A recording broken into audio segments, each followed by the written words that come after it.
Let's return to This Week in America. Here's your host, Rick Bratton. Welcome back, everybody, coast to coast, This Week in America. Dan Huddleston's memoir is a story of overcoming, a story of succeeding, what? Oh, okay. Let me go back. Doesn't make any sense. Here we go. 1, 2, 3.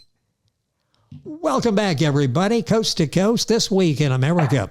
Dan Huddleston's memoir is a story of overcoming, a story of succeeding, a story of achieving the American dream.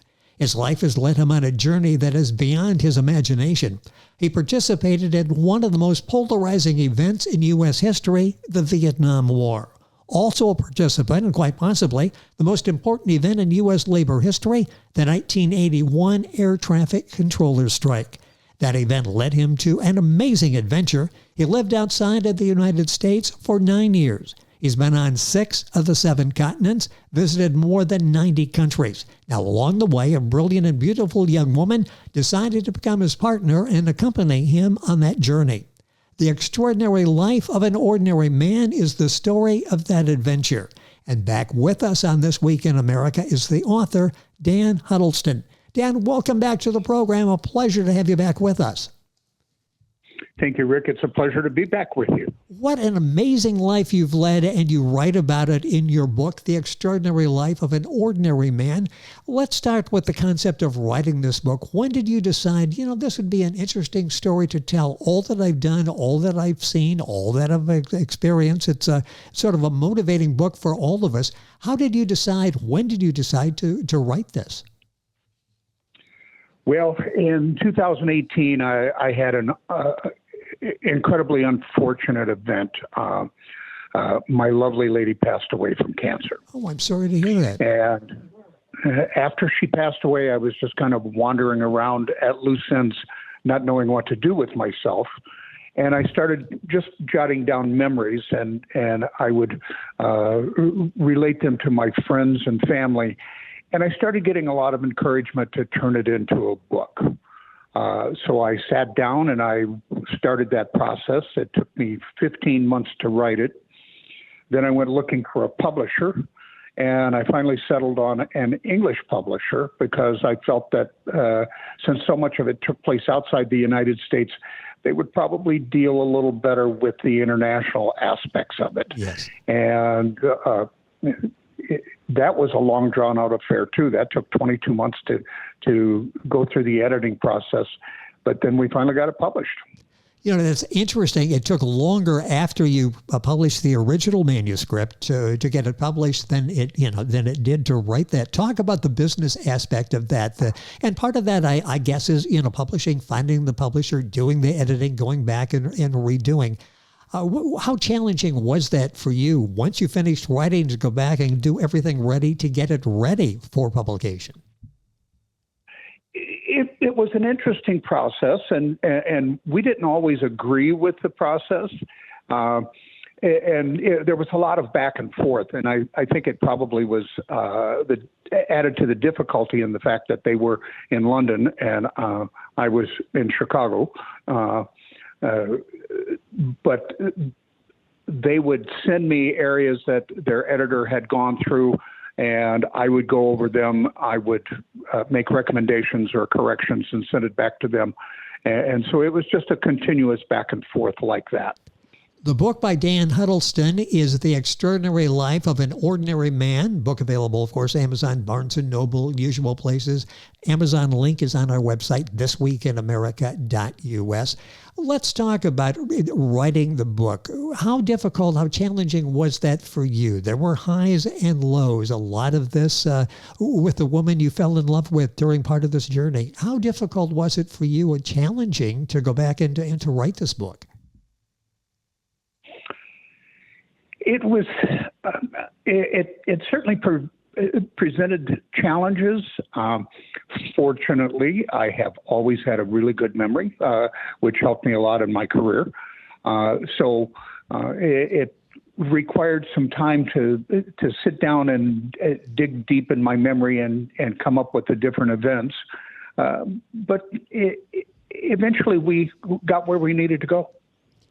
And the result is a remarkable book receiving rave reviews, The Extraordinary Life of an Ordinary Man by Dan Huddleston, our guest on the program.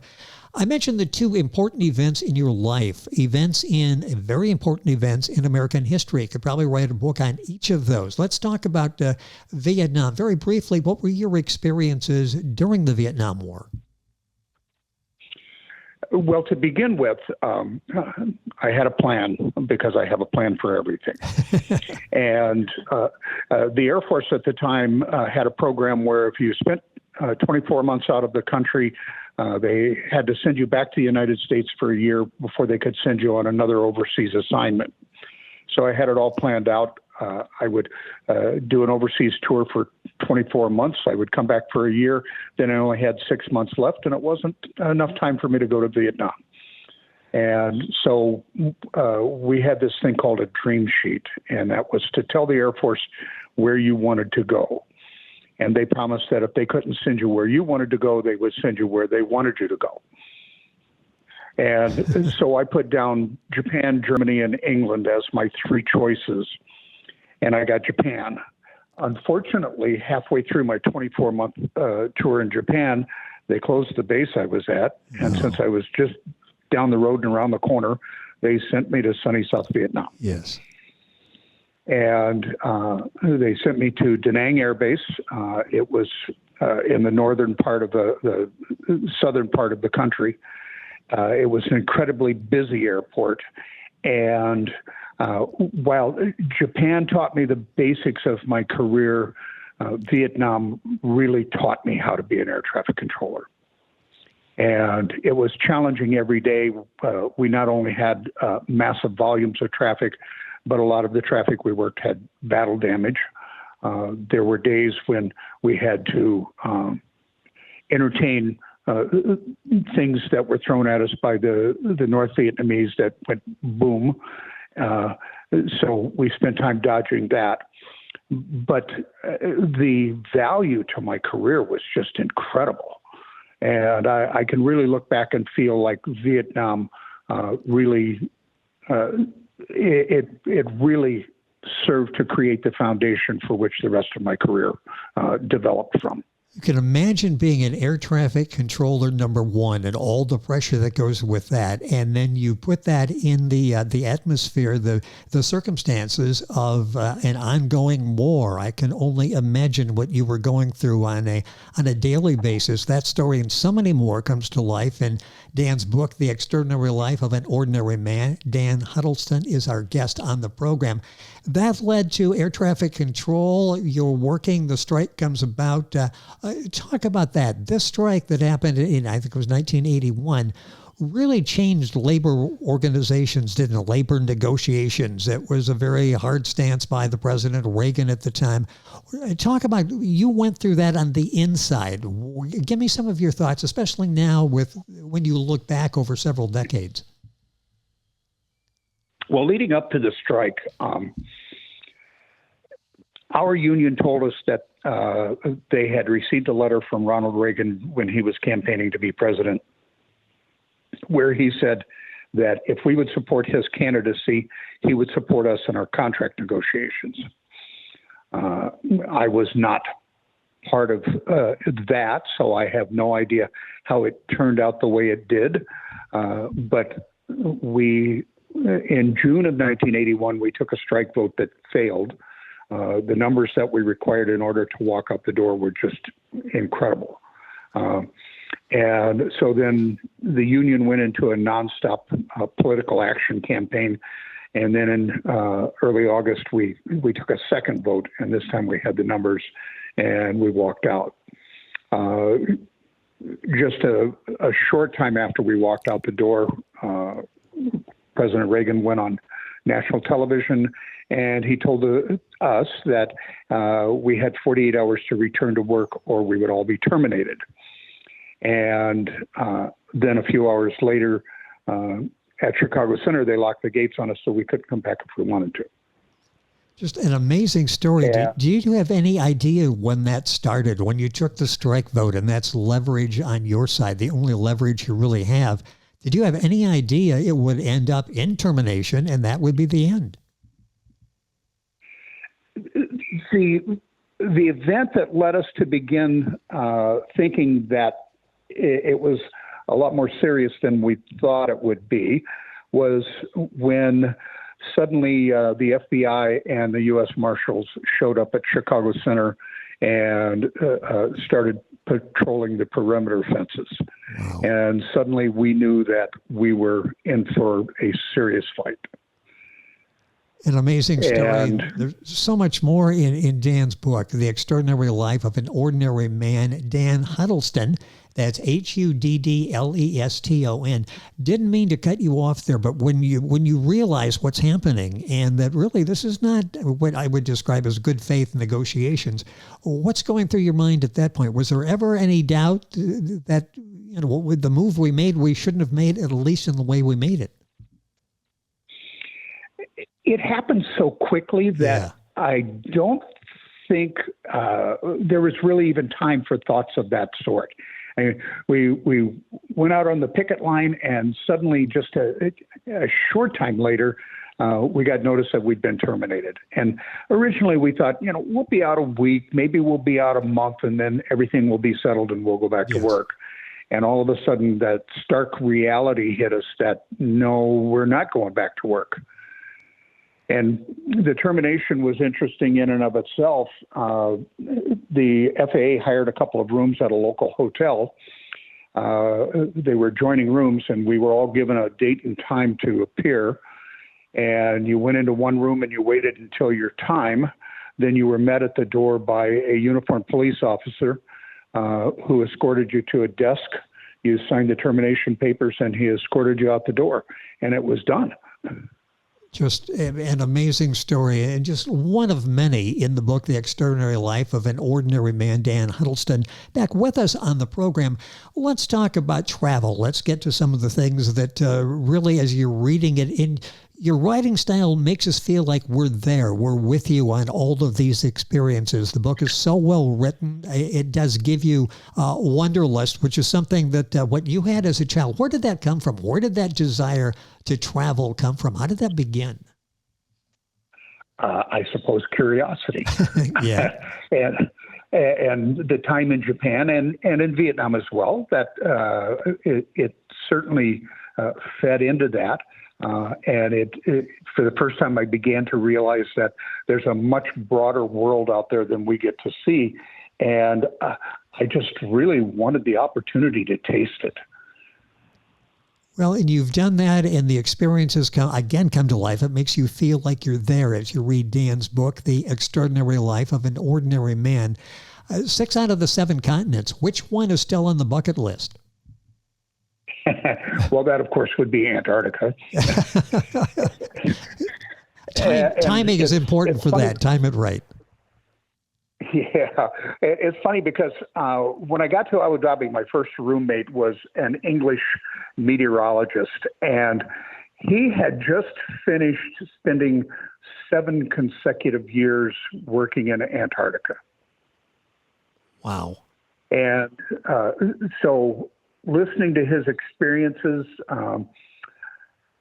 I suppose someday just to be able to step my foot on the shore and say I was there, but I don't know that I would like to spend a lot of time there.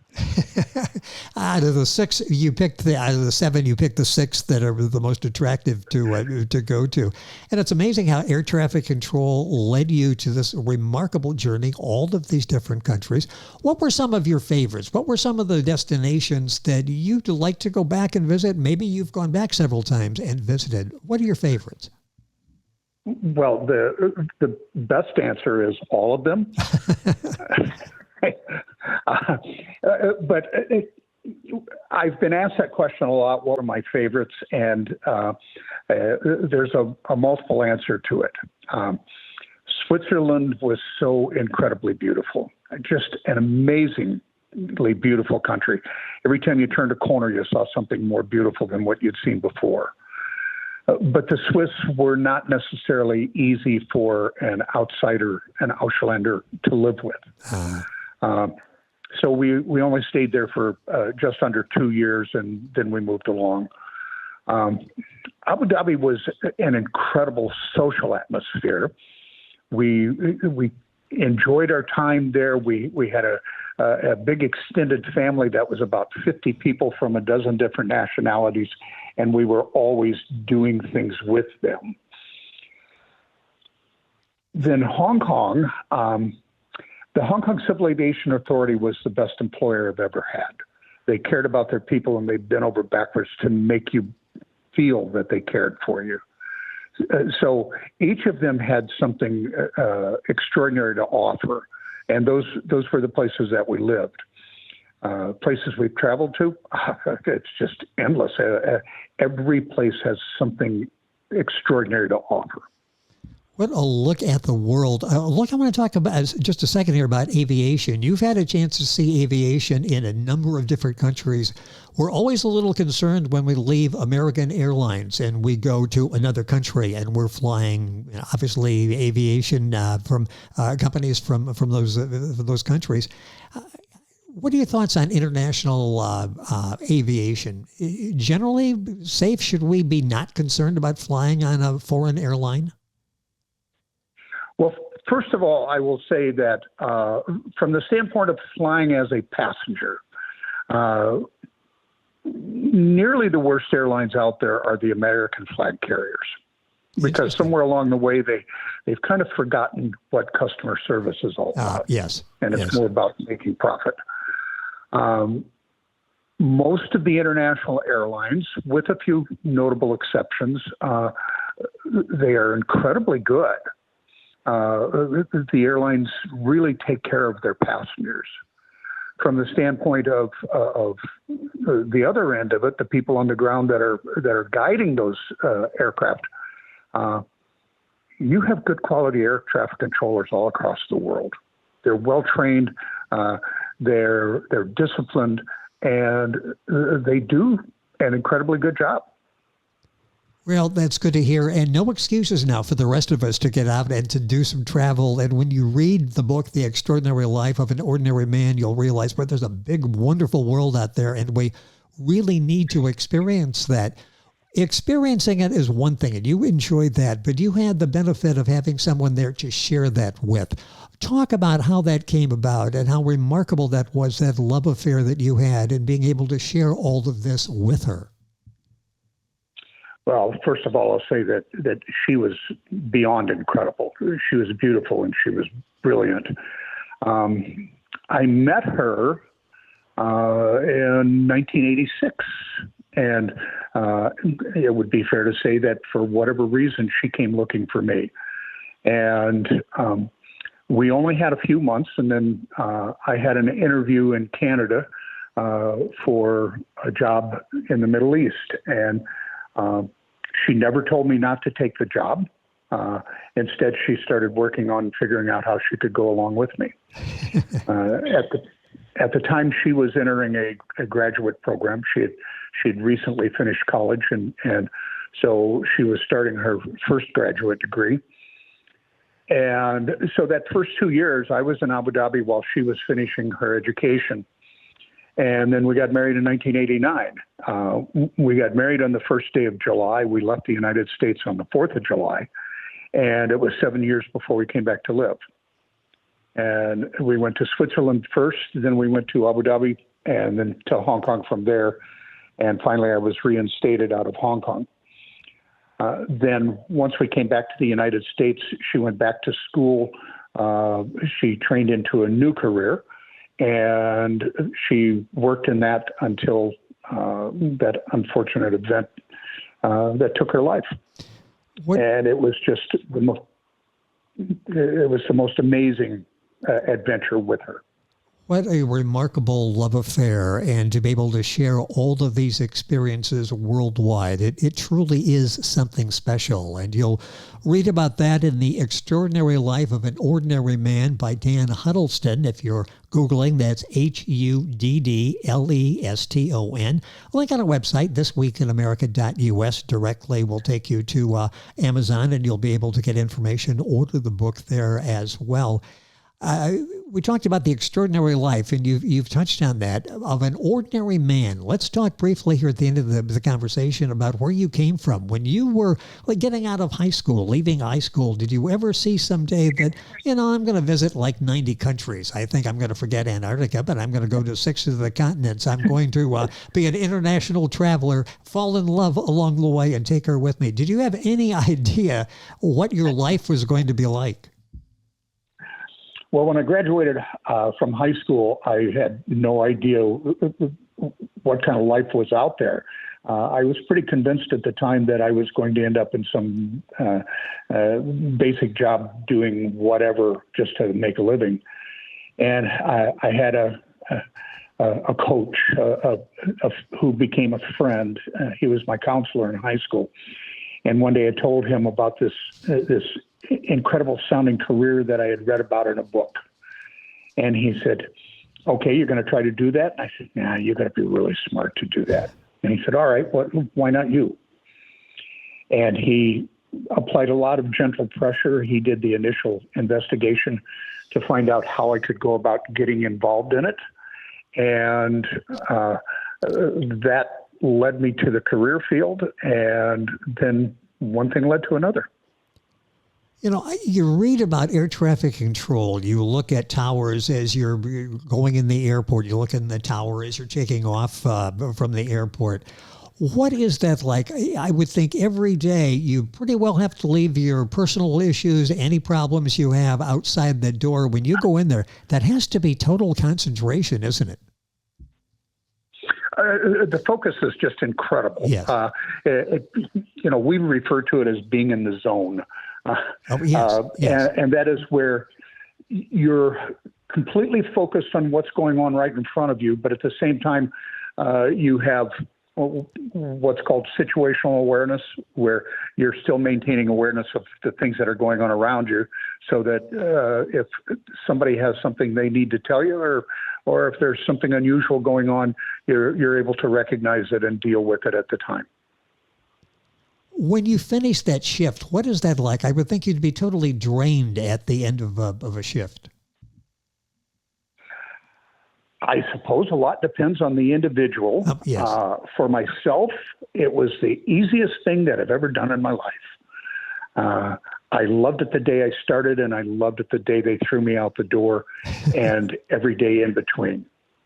Well, that says something about any job that we have. I guess we can make it as stressful as we want to, as stressless as we want to.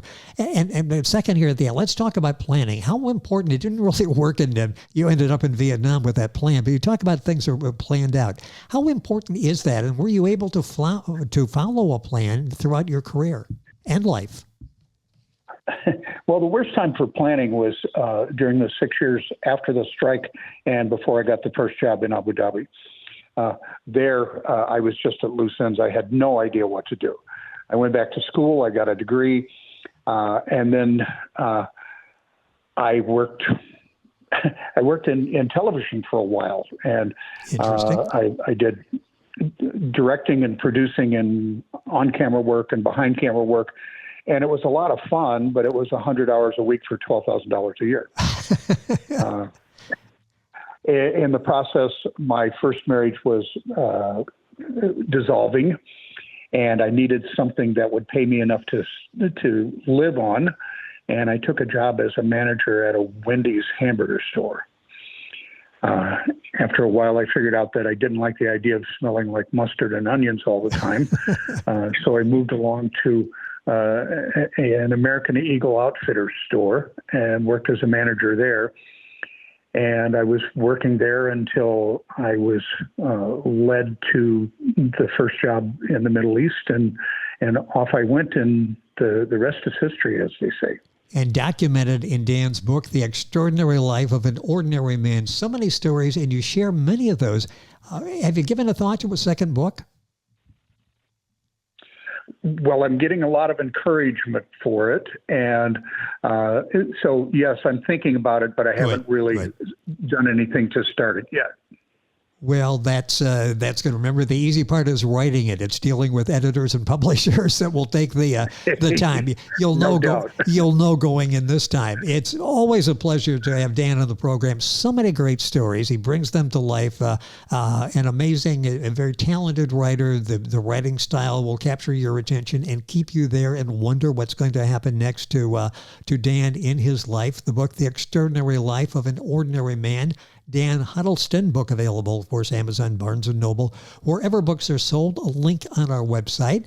I'd like to thank King Pages Press for arranging our conversation today. King Pages Press, the author's marketing consultant, results-oriented, making sure your work gets the attention it truly deserves, kingpagespress.com.